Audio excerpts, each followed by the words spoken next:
Hello and welcome to Clearing the Air. I'm Akane, National Account Manager at Donaldson.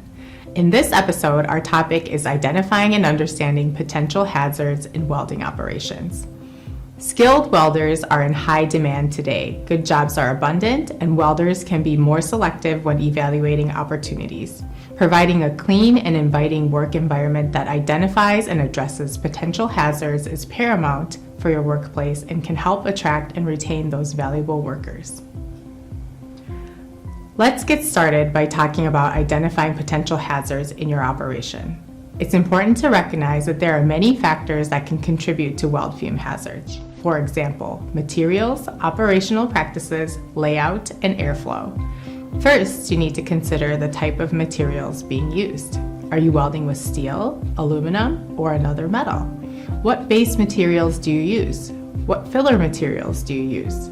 It's important to understand the composition of the materials you're working with. For example, some materials like stainless steel may produce higher percentages of hexavalent chromium than other metals. Understanding the particulate being generated is key to your weld fume management strategy. Second, you need to understand the welding operations taking place in your facility. Is it manual, robotic, or both? Are you working in shifts or around the clock with areas of automation? The frequency of welding operations will contribute to the amount of weld fume particulate generated within the facility. Once you know the type and amount of fume that may be present, you can begin to think about what type of mitigation solution will work best for your facility. It could be a source capture system, an ambient system, or a combination of the two. Next, it's important to think about the layout of the facility, not only how it's currently configured, but also any future plans for expansion. How many workstations do you have? Are they fixed in place, or does your process require a flexible arrangement?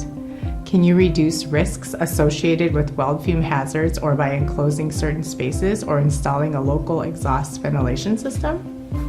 There are many weld fume strategies available, so it's important to choose the best option for your facility's layout and the people who operate in it. And last but not least, do you have adequate ventilation in your facility?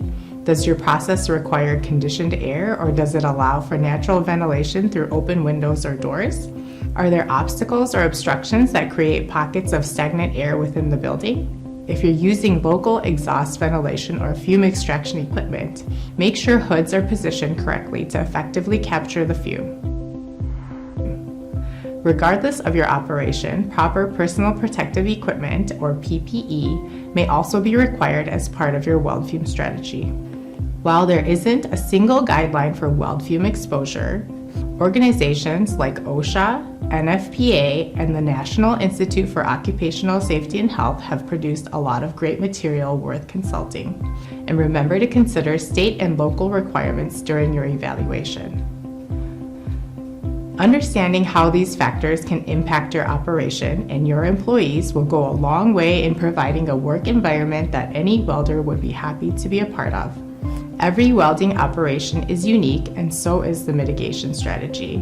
Donaldson can work with your team to help configure a weld fume extraction solution that fits your processes and meets your needs. For more information, contact your local Donaldson representative or find us at donaldsontorit.com. We'll see you next time on Clearing the Air.